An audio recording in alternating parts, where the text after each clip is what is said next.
paying us out, and it's great quality. It's smaller than my wallet. Yeah. That camera is. What are you used to seeing in the studio, right? Giant stuff. Oh yeah, it's huge. It's the size of a television. Oh, I'm looking at myself here on TV. You look good. Yeah. Well, of course. What did you? I mean, yeah. I'm sorry. You set me up for that. And Well, you're the TV guy in the room. yeah. By the way, So- special thank you to Scranton Road Promotional Marketing, a division of Scranton Road Ministries, for sponsoring Overtime. We're so grateful for them and their generosity.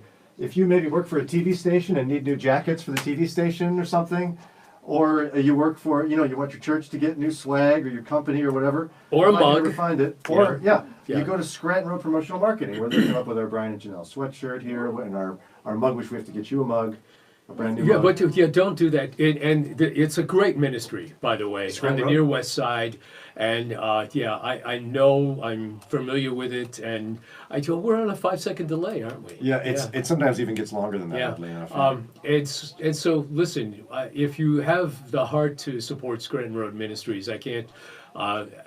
The guy who actually runs that has a master's degree in engineering from Case.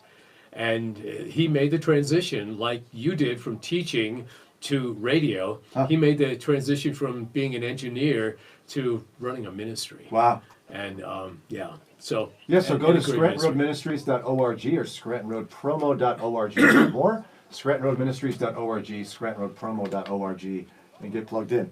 So be sure to say hello. Again, John Loftman, legendary meteorologist, with me live. You can get your comments in here. And John, you wanted to, we got, by the way, Mike is saying hello. Hold on here, let me click on this again.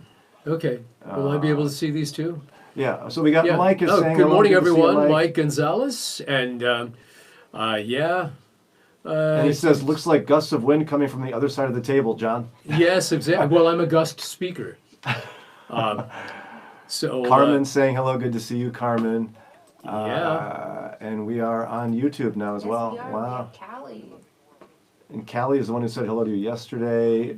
Yeah. Good morning, Brian and John. Happy Wednesday. Happy Wednesday to you, Callie. She's on her husband Josh's Yeah. account here.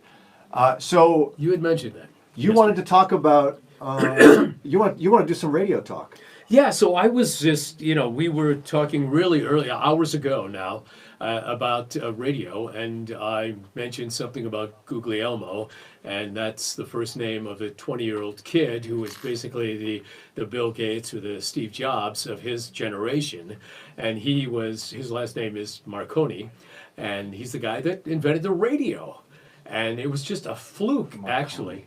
Yeah, I mean, I knew Marconi, but I didn't know the first name. You kept throwing me off with that. I was like, who is Guglielmo? Why do I not know this? It's his first name. Yeah, it's his first name. Okay. Yeah, very interesting guy. Now, so his mother is an Irish Protestant from the whiskey family, from the Jameson whiskey family. Oh. Irish wealthy family, right? And his father is 17 years older than his mother. His mother's 21, his dad's 38.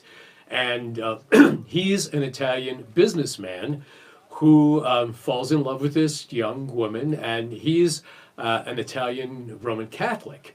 And they go back to Italy, and Marconi, spoke English and read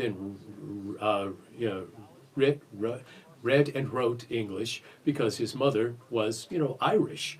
And so, and he was a precocious kid. He couldn't get into the Italian Navy. He failed the exam. He couldn't matriculate into college.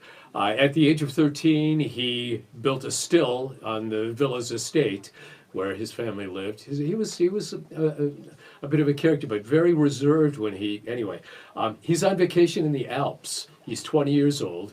He's bored. He grabs a newspaper and he picks it up, and he's a big fan of Ben Franklin, so he likes electricity. And he reads an obituary, and it's Heinrich Hertz, megahertz. Love hurts. No, Yeah. he didn't. No, he didn't write that song? It does hurt sometimes. I know. And there was a little outline about how Hertz had discovered these waves that went from one place to another, but they were invisible. And Marconi said, "Oh, that's kind of cool." It's like one little wire, copper wire here, and one on the other side, and let's see if I can make this work and get these waves to pop from one place to another. So instead of his garage, where the computer, it was the attic, and so he made this thing move across the attic, and he said, "Hey, I wonder if I can do this in the outside." So he takes it outside and tries it in the field, and his older brother Alfonso, who's 9 years older than him, he sends him down, about a quarter of a mile down the field, and says, "Hey, if the message comes through, wave a handkerchief on a pole and let me know." And it did. It worked.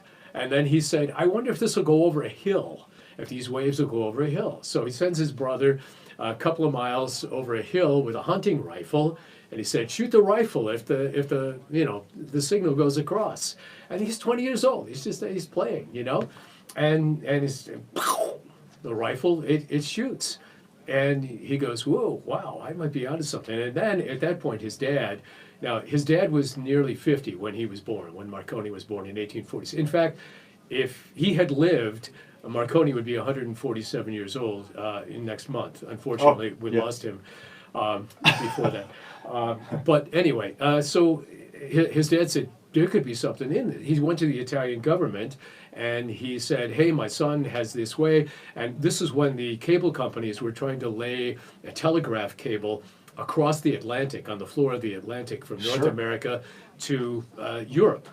And the Italian government poo-pooed him and said no. So his mom, who still had connections because she was part of the wealthy Jameson, whiskey family, she went back to England, the UK, and said, "Hey, my son's got this thing." And they said, "Yeah, we'll do this." And, the rest, as they say, is history. I mean, just if you think about it, no one would have known where the Titanic went down. Probably the unsinkable Molly Brown would have died of hypothermia. The California came within, there were lights. They could see the Titanic, a mile or so away, but they just went right by because the Marconi boys, these guys were like the computer whizzes of today. These kids were on these ships, and they had, they were called Marconi machines, which, sent the Morse code stuff across the waters. And the guy on the California had fallen asleep because his shift was done. It was 2 o'clock in the morning when that, April 14th, 1912, when the Titanic went down. And so the ship just went by. The Carpathia, which rescued Titanic's survivors, it was hours away. But the Marconi boy was awake. He just happened to be up in the middle of the night. And when these guys sent out their SOS signal, he got it, and they turned around and came back and rescued some of the. But I mean, think about it. The implications would be the Titanic at the bottom of the ocean. No one knew why the boat was late. This was unsinkable, and and Kate and Leo wouldn't have been able to make a movie. Right. So and where would we be without that? And yeah, there would where be would we that be horrible without that? Celine Dion song that we all get tired of hearing every 10 I'm seconds. sorry. So I had to wax lengthy on Marconi, who was a cool kid who at the age of 20 invented what allows us to broadcast. And by the way, Callie is saying she's a big fan of yours, John. She remembers watching you on Fox 8. Yeah, that was a lot of years ago. I had a lot of fun. I worked with my good friend Andre Bernier and with Dick Goddard, the legend. Yeah, oh yeah. And those were fun years on 8. Yeah. So, good crowd. Again, John Loftman, meteorologist, here with us. John, what? How did you get into TV? Have I ever asked you that? I don't think I've ever asked you that. No. How did you get into TV? All right. So Because I'm not in it, obviously. yeah, I got into TV because my roommate in college, I wanted to be a director for the theater. And so I was doing a master's degree. Oh yeah, we got to get that down. And my roommate Mike Tylo, who played Quentin on The Guiding Light for 20 years, came to me one day and he said, "Hey John, how would you like $50 and all the beer you can drink?" And I said, okay, twist my arm, Mike. What do we got to do? He says, they're doing a Stroh's commercial. We were in Detroit. and they needed extras. They needed bodies in the background, and so I wound up there, and an agent was there who saw us and said, you know, hey, you guys have this like wholesome all-American Midwest look, and we could, you know, get you. So I started doing commercials and voiceovers and stuff like that, and then I got married, and instead of, you know, flying to Chicago one week and flying to some other place to do spots and then going for weeks without any income and wondering if I was overexposed and then at some points getting a lot of income, it became so sporadic that when I got married, I decided I better get into TV, which was a little bit, you know, more stable. And so I went to a guy, at that point I'd had a master's degree in communications. I went to a guy who was a news director at a TV station, and I said, Virgil Dominic is actually his name. Great guy, also brother in Christ. And I said, hey, I'd like to be, you know, I'm good in front of a camera. I want to get into news. He said, what do you like? I said, I have loved weather my entire life. I've always, you know, I used to draw maps on, you know, when I was a kid. He said, well, you probably need a degree in meteorology, because at that time Goddard was coming on. You didn't know this was going to get this long, did you? No, I'm happy with it. I love okay. it. I love it. We're fine. Dick Goddard was coming on, and there would be a full screen graphic that came up on the tube that said, Dick Goddard is the only meteorologist in Cleveland with the American Meteorological Society's seal of approval. And so, I mean, that was a big deal. And of course, Andre Bernier has one, and I have one, and you know. But anyway, he said, you need a degree. You need a seal of approval. Yeah. So I went back and I got a master's in meteorology, and then I came back to him a couple of years later, and I said, okay, got it. You know, and this, Brian, what a great example of God's hand on my life, because we've been praying about this, my wife Julie and I, and there was an opening in Toledo, which isn't that far away from Cleveland. And it was for a weekend gig. And on top of that, the news director, Virgil, was the corporate news director for all the stations. And this was this station was part of the group. And I said to him, okay, Lord, thank you very much. It's not that far away. We'll be close to family. Really love the way you've opened this door, Father. Thank you. And Virgil came back to me and said, the news director there has somebody who really wants John. But I have a friend in Spartanburg, South Carolina, who's looking for a weatherman. And I said, who, what? Yeah, where's Yeah. And anyway, so Julie and I ended up going to Spartanburg, South Carolina. Was that a tough call to move all the way down to South Carolina? Yes, it was. And we had 2 little kids at that time. What tipped the scale for you to make the decision to go for it? You just felt God's hand in it? Well, it just happened to be the 37th television market of the 210 television markets, which was a big, you know, why is Spartanburg the 37th of 210?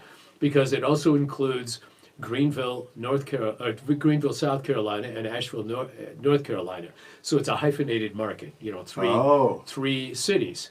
So it's a huge jump in markets for you. It was a huge, nobody starts in the 37th market, but our Father was good, and he answered. And the other thing that it did for us was, and it was a Monday through Friday, not a weekend job. Wow. Monday through Friday, the main job. Wow. And, you know, yeah, and Julie and I bonded there.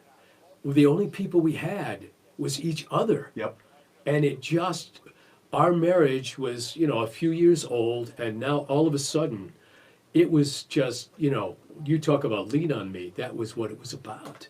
Yeah. And you know, in retrospect, I look back on my life, and I see what he's done in places he's taken me where I had like, you know, what the heck am I doing? You know, Father, are you kidding? Do you want me to go to Spartanburg, South Carolina? Next move was Kalamazoo, Michigan, which was only 5.5 hours away from Cleveland. And it was, you know, and that too was a growing experience for us. And then Pittsburgh, Pennsylvania. And then for the last 30 years, it's been back home in Cleveland. And so, what a journey! Yeah, it was a great, and every step along the way, I look back and I go, oh, that's what I was supposed to learn. that was what's supposed to happen. That was how you orchestrated my life because I asked you to orchestrate my life. And the places that I didn't expect to go, I wound up going. You probably have a similar story, right? Yes and no. I mean, I the oddity of being a producer in Chicago, which is really not something you do, but it was only God's hand in my life. I mean, a very long, complicated story that allowed me the opportunity to work my way up the food chain there and then end up here. So, but yeah, I mean, I had a similar experience with my wife where when you move away from family and friends, you really are forced to rely on each other and build and learn that home isn't in a geographic location. Home is wherever your family is. Yeah. Like your immediate family. It's wherever we are. I have 3 kids born in Minneapolis, 2 kids born in Chicago. My wife and I now have spent more time married outside of Minneapolis than we did there, and we both grew up there. So where's home for us? Yeah. Wherever we're together. What, so you were close to KARE. That's Yeah. the TV station. Oh, sure. Yeah. Yeah. CARE. Yeah. Big station. And that's where... It's CARE 11, and then WCCO is the other big one there. And Right. Yeah, Paul Douglas, you probably... Yeah, oh, he was sure. the I grew wedding up guy watching there. him do the wedding. Yeah. But my good friend Andre Bernier and his wife Sally were on KARE. That's right. They were meteorologists on that station. I probably watched Andre then. You know- Do you know what year that was? Years? Yes, I do. It was 1987, 88. Yep. Then I would have. Yeah. I would've, They for sure. used to do husband and wife weather. And here's an irony. Okay, so I'm in Kalamazoo, Michigan, and I'm doing the main shows, and Virgil here in Cleveland calls me up and he says, "Hey John, I'm starting a morning show on Channel 8, and which is where he was the general manager, and I want you to come and be my weatherman." And I said, "Oh, Virgil, I just got an opportunity in Pittsburgh to go to KDKA, which is That's a big deal. that's a big deal. The first radio station in the nation is KDKA Radio, and there's only 2 radio stations east of the Mississippi with K, KYW in Philly and KDKA in Pittsburgh. Oh, I didn't even know that. And so I said, I can't, So I'm going to. So you're looking at the time? Yeah. I'm just keeping up. Hi, Miss Anita. Hi, Mike. Theola said hello. And the gang. Yeah. So anyway, so I went to Pittsburgh. Yeah. And Keep rolling. So he needed to hire somebody to do his morning show. So who did he hire? Andre? Andre Burton. Yeah. And the rest is It's, history. Yeah. So yeah. Uh, And he's been and Sally's from here, so she's from Geauga County, and so her family was all here. So that was a good move for them. yeah, and to answer Callie's question, yes, I mean both Andre and John are followers of Christ. John shared his testimony on the air this morning, and John's been a longtime friend of this radio station. You were coming Yeah. here for share campaigns and stuff years ago. Yeah, and Andre did the weather here for years and years Yes. and years, and he is. I can't say enough good things about him. People think sometimes that TV stations. Have animosity toward each other, and the people in. We're just lucky to have a job, basically. Yeah. And Andre and I have been dear friends for many years, and he is such a talented guy. He's an ordained minister. You know when he was ordained? This is really interesting. You remember the big blackout on the East Coast? Yeah. Okay, that was the day that Andre was ordained. When the East Coast went He black. caused the blackout. Yeah, it was August 14th. Was it 2001? That sounds about right. Yeah, I know it was August 14th because I know it was August 14th. It happened to have been my birthday. I was born on August 14th. Well, there you go. So how can So- you ever forget? But I can't remember the year. Anyway, that's when he became ordained. The guy has IFR, instrument flight rules, jet pilot license, visual flight rules, jet pilot license. He's written 4 or 5 books. He used to do a radio show that was a Moody radio show. that was Huh. done. Did you know that? I did not and know that. it was a sellout. Oh, yeah, I know what you're Ron- talking about. Yeah, I mean, it's along the The lines stage of show. Yeah, stage show, Prairie Home Companion kind of thing. And I used to have a little cameo. He let me have a little tiny part in one of the roles in it every year. And the guy, he's written films. He's just an incredibly talented, modest man. He's bilingual. He speaks French. French was his first language. What are you and I doing, John? Yeah, I know. Well, not you know, he. Andrea's MIT quality, you know. I mean, this guy. Don't sell yourself short, though, John. You've got a huge influence here in Northeast Ohio, and we're grateful for that. Sandy, by the way, says thank you so much for your interesting story, John. She loved hearing what you had to say. A lot of other people did too. They're just hanging out with us. Yeah. But hey, time flies when you're hanging out with John Loftman. That's what Okay. people always say here in Northeast Ohio. Again, John Loftman with CBS as a meteorologist, good friend of the station. He'll be back on Friday for Follow Up Friday. Thank you for filling in for Janelle today. It was just an honor to hang out with you, brother. Yeah, thank you for letting me rattle on and on. Oh, no, I love hearing your stories, bro. That's great stuff.